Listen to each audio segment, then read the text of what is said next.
Dito sa Eco Backyard Farm, sisigurado namin lahat ng ginagamit ng mga materyales para sa ecological farming ay nasa loob lang ng aming bakuran.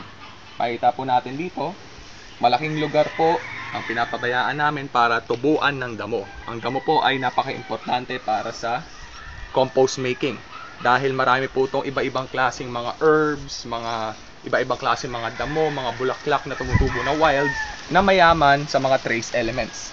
Kasama rin po doon ang mga saging. Ang saging po ay china-chop po namin at hinahalo po namin sa aming compost pile. Ang saging po ay napaka-importante dahil laman nito ay phosphorus at potassium.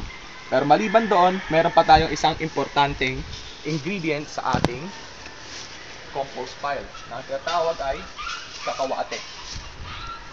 Ang kakawate ay napakayaman sa nitrogen. Mga nitrogen fixing kasi kailangan natin yon sa ating compost pile para palaguhin o payamanin ang mga halaman na madahon, lalong-lalo yung mga petchay, yung mga lettuce at iba-iba pa. At ngayon po magpuputol po kami at papakita po namin kung ano pong ginagawa namin sa aming damo.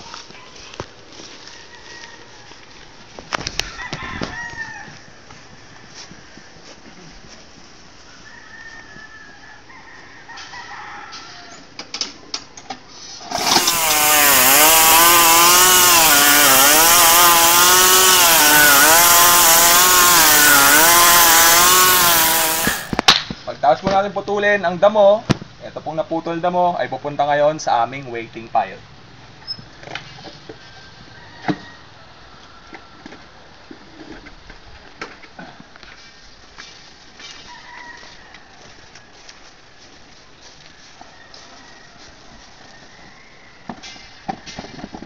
Yan po, hintayin natin na medyo mag-brown na po siya ng konti dahil ang damo ang pinaka main ingredient ng ating compost pile.